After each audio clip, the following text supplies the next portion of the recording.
On 31st May 2018, the General Assembly unanimously adopted the resolution which contains measures to enhance the capacity of the United Nations Development System to better support countries in implementing the 2030 Agenda for Sustainable Development and provides guidance on their implementation.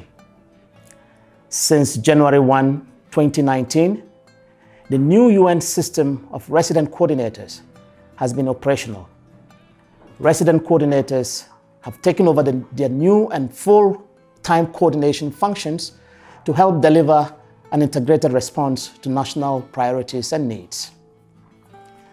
The United Nations Sustainable Development Cooperation Framework is the main instrument through which the Government of Cameroon and the United Nations system will cooperate through the 2022 to 2026 period to implement the national priorities and contribute to the achievement of the Sustainable Development Goals. This new cooperation framework opens a new era of collaboration between the Government of Cameroon and the UN system.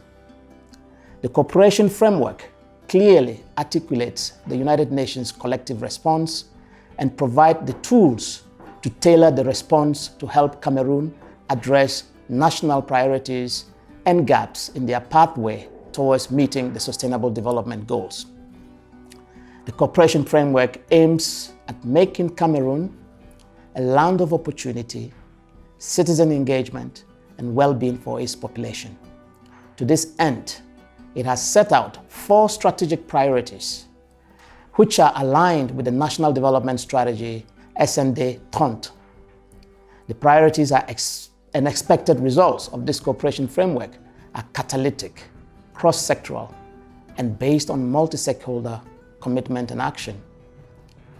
The Resident Coordinator's Office will oversee the joint efforts of the Government of Cameroon and the UN agencies, funds and programs, from strategic planning to implementation to monitoring, learning, reporting, and evaluation in support of our collective ambition of making Cameroon un pays émergent à l'horizon 2035. Le plan cadre auquel l'UNESCO adhère avec les autres agences prévoit 4 priorités stratégiques. La priorité 4, sur laquelle je souhaite insister, concerne la durabilité environnementale et la gestion efficace des risques climatiques et des catastrophes. Au Cameroun, l'UNESCO travaille avec le gouvernement pour le renforcement du cadre institutionnel et réglementaire avec un appui à la politique nationale de l'eau et la gestion intégrée de la ressource. L'amélioration des capacités des parties prenantes, ministères, organisations de la société civile, pour une prise en compte effective des principes d'atténuation des émissions de gaz à effet de serre. Ceci notamment dans le cadre des projets UNESCO pour la protection des forêts, CAUFI, la restauration écologique du bassin du lac Tchad, le projet Biopalt, la promotion de l'utilisation des énergies renouvelables en zone rurale, les systèmes de prévention des risques hydroclimatiques, notamment les inondations et les sécheresses, et le programme UNESCO MAB, Man and Biosphere, de lutte contre le changement climatique. Mais l'UNESCO contribue aussi aux autres priorités de l'accord cadre, notamment la formation professionnelle et technique, promouvoir les industries culturelles et créatives, l'innovation et la transformation numérique et l'éducation à distance. Dans le cadre du développement humain et social, de qualité, inclusif et équitable, l'UNESCO renforcera le rôle des jeunes et des femmes aux efforts de consolidation de la paix et de la cohésion sociale, notamment le projet Tisserand de la paix. Enfin, pour un appui institutionnel et une participation citoyenne, notre soutien aux radios communautaires se focalisera pour jouer le rôle indéniable sur l'accès des populations à l'information et la réponse à la COVID-19. We are absolutely delighted that we are signing the cooperation agreement between the United Nations system and the Government of Cameroon. UNDP will continue its effort to support the government and the national stakeholders to implement the National Development Strategy, which is aligned to the SDGs. A particular focus will be given to the transformation of the economy, the building of human capital, and also addressing issues of environment and climate change. But UNDP will also continue to focus its effort in supporting national stakeholders to address the country's fragility in particular the Lake Chad Basin regions, which is affected by the terrorism, insurgency, but also finding solutions to support the people who have been affected by the crisis in northwest and southwest regions. In particular, UNDP wants to continue playing an important role on recovery efforts. Of the four equally important cooperation frameworks strategic priorities for Cameroon, the International Organization for Migration, IOM UN Migration, functions within strategic priority number 2, quality, inclusive, and equitable human and social development. The strategy as a whole is of capital importance for Cameroon, especially as it is divided into pillars that allows for the framing of reflection in priority areas. The UN system considers strategic priority number 2 of critical importance to both the government and the people of Cameroon, because a solid social base of human skills, competencies, and social links forms the springboard to the creation of a dynamic economy that produces innovation and benefits for all. The United Nations is uniquely placed to assist the government of Cameroon in the fostering of greater equal and inclusive human and social development areas. IOM UN Migration, through its diverse program, supports the government aiming to strengthen the human and social development of some of the most vulnerable individuals and communities in Cameroon, while simultaneously, of course, strengthening government capacities, including with specific ministries. The UN is committed to supporting with its partners the government of Cameroon in the advancement of the Agenda 2030. It is without a doubt that the UN SDCF is a watershed moment in the history of the United Nations of Cameroon. It is therefore my pleasure and honor to be part of this initiative and plan, and I look forward very much to the future work that is to come with this strategy. La priorité stratégique numéro 3, qui porte sur l'appui institutionnel et la participation citoyenne, occupe une place de choix dans le cadre de coopération entre le Centre des Nations Unies pour les droits de l'homme et la démocratie en Afrique centrale avec le gouvernement, notamment le ministère de la Justice qui est notre partenaire clé. Le centre travaille en étroite collaboration avec le ministère de la Justice pour la capacitation de l'appareil judiciaire en droits de l'homme et en droit international humanitaire, et aussi dans le cadre des institutions efficaces. Nous appuyons la Commission nationale des droits de l'homme du Cameroun dans toute sa nouvelle formulation. Et dans un état du droit, l'appui institutionnel occupe une place très importante, d'autant plus que les institutions représentent la stabilité dans un pays et les institutions sont source d'inspiration dans beaucoup d'activités du développement. Et nous prenons aussi en compte les aspects des personnes vulnérables dans lesquels nous travaillons avec d'autres ministères, notamment le ministère des Affaires sociales, le ministère de la promotion de la femme et de la famille, dans le but de prendre en compte les personnes les plus vulnérables dans l'optique de ne laisser personne. Pour la période 2022-2026, le cadre de coopération entre le gouvernement du Cameroun et le système des Nations Unies a défini 4 priorités stratégiques. L'une d'entre elles est le développement économique et social, inclusif, équitable et de qualité. Pourquoi est-ce une priorité importante pour le Cameroun? Le pays est doté de riches ressources naturelles, mais il est confronté à une distribution relativement inéquitable de ses revenus. En termes d'éducation, le Cameroun a l'un des taux de fréquentation scolaire les plus élevés d'Afrique, mais les filles fréquentent moins régulièrement l'école que les garçons. En termes de santé, la prévalence du VIH a diminué au cours de la dernière décennie, mais moins de 62% du nombre total des personnes estimées vivant avec le VIH a accès à un traitement antirétroviral salvateur. De tels exemples montrent la nécessité d'offrir des opportunités socio-économiques équitables à tous les Camerounais. Que font alors les Nations Unies dans ce domaine? Je vais prendre l'exemple de mon agence, ONU-SIDA, le programme commun des Nations Unies pour le VIH-SIDA. L'ONU-SIDA aide le Cameroun 1. À produire des informations les plus fiables, les plus récentes sur la situation de l'épidémie du sida dans le pays et au niveau décentralisé. 2. À promouvoir une approche d'investissement stratégique en aidant le pays à se concentrer sur les zones, les populations, les interventions prioritaires. 3. À élaborer des politiques et un cadre juridique adéquat pour lever les barrières d'accès à la santé. 4. À tirer parti des innovations, de la technologie, de la science pour que le pays contrôle l'épidémie à VIH. Et enfin 5. À assurer le leadership des personnes vivant avec le VIH et de la société civile dans la réponse au sida. L'ONU s'engage pleinement aux côtés du Cameroun pour respecter sa promesse de ne laisser personne de côté dans le cadre de l'agenda 2030. Cet agenda 2030 est conçu pour amener le monde, et notamment le Cameroun, à plusieurs zéros qui vont changer la vie, notamment zéro pauvreté, zéro discrimination envers les femmes et les filles, zéro sida, zéro tuberculose. UNFPA is present in Cameroon since 1969.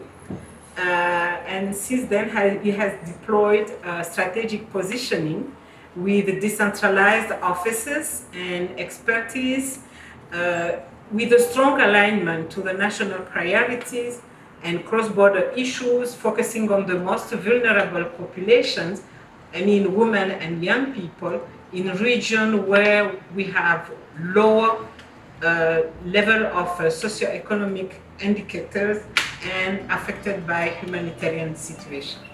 The United Nations Sustainable Development Framework 2022-2026 and the 2035 vision for Cameroon put a greater emphasis on achieving human capital and addressing gender and regional inequalities.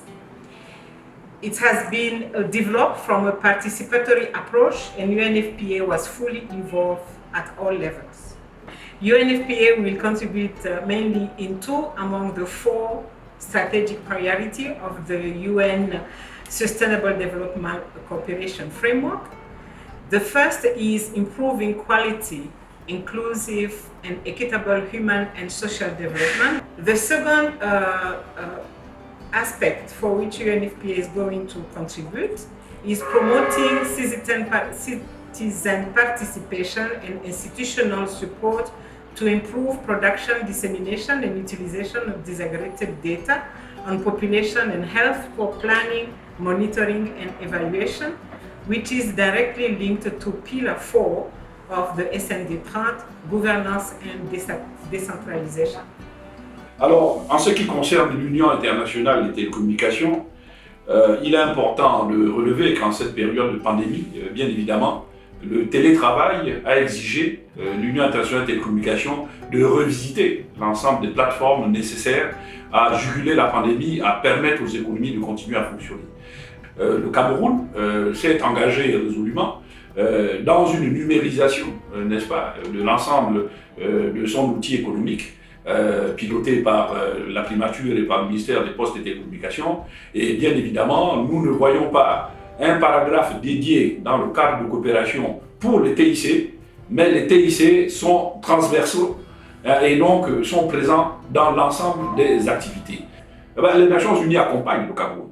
Nous accompagnons le Cameroun, bien entendu, dans les objectifs et dans les cibles qu'ils ont librement choisies, qui sont les régaliennes, c'est-à-dire la réduction de la pauvreté, la santé, la faim, l'éducation, le travail décent pour tous. Mais il est important de noter l'engagement auprès du gouvernement du Cameroun par la dynamisation et la redynamisation des partenaires, de tous les partenaires du secteur privé, notamment, qui est une force vive de construction du pays, mais aussi de l'ensemble de la société civile. Les Nations Unies sont bien entendu ouvertes pour toujours remettre sur la table cet ouvrage, car il ne s'agit pas d'un écrit figé, le document évolue au fur et à mesure des réalités économiques et nous sommes évidemment, bien entendu, toujours ouverts à renégocier avec le gouvernement de Cameroun et à réadapter cet outil de coopération qui est un outil important pour le développement du Cameroun et pour la présence des Nations Unies dans ce pays. Je vous remercie. Dans le cadre du nouveau plan stratégique de coopération du système des Nations Unies au Cameroun, l'UNICEF se focalisera sur la priorité numéro 2, le capital humain. Nous nous focaliserons en accompagnant le gouvernement, notamment au niveau des aspects de l'immunisation, accroître les performances vaccinales afin que tous les enfants se vaccinent, agir sur la malnutrition chronique dans la fenêtre d'opportunité des 1000 jours et faire en sorte que tous les enfants puissent avoir leur acte de naissance. Ces 3 résultats constituent les résultats clés pour les enfants au Cameroun. Agir sur les 3 résultats clés pour les enfants, à savoir l'immunisation, la malnutrition chronique et l'enregistrement des naissances, nécessite la mise en œuvre d'un partenariat opérationnel efficace et efficient. Partenariat avec les communautés, partenariat avec la société civile, partenariat avec les communes. La nouvelle opportunité que nous offre la décentralisation, partenariat avec les régions, partenariat avec les ministères déconcentrés, partenariat au niveau national. Une large alliance pour accélérer les résultats clés pour les enfants au Cameroun. Humanitarian needs in Cameroon are at an all-time high. About 4.3 million people, or 1 in 6, need emergency assistance. This represents a 30% increase compared to 2018. The increased vulnerabilities are largely driven by COVID-19 pandemic, climate change, and ongoing conflicts, which have led to a deterioration of the food security situation. The World Food Programme has an important role, together with other UN agencies, to support the Government of Cameroon in attainment of the SDGs and Vision 2030. The main work of WFP in Cameroon is to provide emergency support to vulnerable people displaced and food insecure and affected by conflict or natural disaster.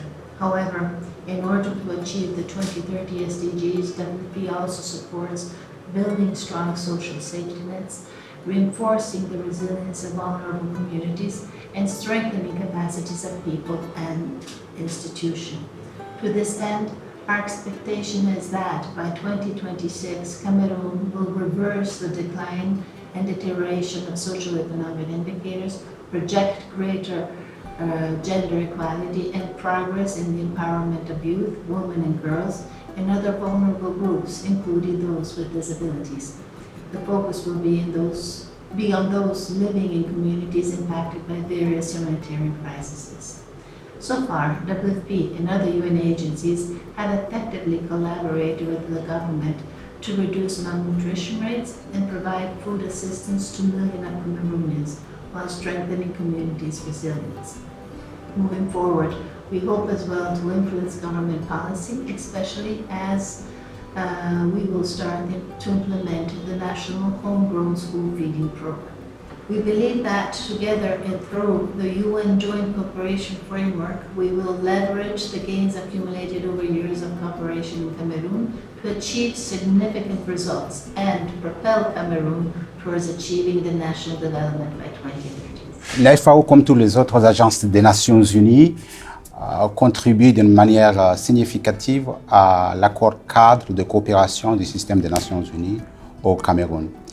Et vous l'aurez remarqué, cet accord cadre s'articule autour d'un certain nombre d'axes et lesquels axes s'alignent essentiellement sur la stratégie nationale que le Cameroun a développée, notamment le document appelé SND 30, c'est-à-dire la stratégie nationale de développement à l'horizon 2030. Cela tourne autour de la croissance inclusive et durable, ça tourne autour du développement du capital humain et des questions d'environnement et de ressources naturelles. De par son mandat, la FAO s'inscrit absolument sous ces piliers-là, en développant avec les ministères techniques concernés, notamment le MINADER, le MINEPIA, mais aussi l'environnement et le ministère du Développement durable, des actions visant d'abord à reformer ou appuyer les politiques agricoles, les politiques environnementales, les politiques de pêche et des forêts. Très concrètement, nous développons ensemble avec nos partenaires du gouvernement camerounais, mais aussi de la communauté internationale présente, des actions qui visent essentiellement la croissance basée sur les capacités agricoles que ce pays possède, l'inclusion de toutes les composantes de la population rurale qui vit de l'agriculture, et puis aussi l'appui au secteur environnemental pour que le Cameroun puisse tirer profit d'une manière efficace de sa capacité environnementale et de ses ressources naturelles énormes. IFAD's support to Government of Cameroon is essentially focused on increasing the income and food and nutrition security for rural poor, in particular women and youth. This contributes to strategy number 1 of the UN Cooperation Framework, namely inclusive and sustainable growth through a structure and green transformation of the economy and decent jobs. IFAD is keen to contributing to this sector as it is supposed to reduce poverty, particularly rural poverty, which is increasing every year as the population increases. The figures shows that while the incidence of poverty decreased in urban area, in rural area it increased from 52 to 56%. So this is very important that IFAD and the UN communities invest in family farming and use approaches that are needed to increase income and food and nutrition security.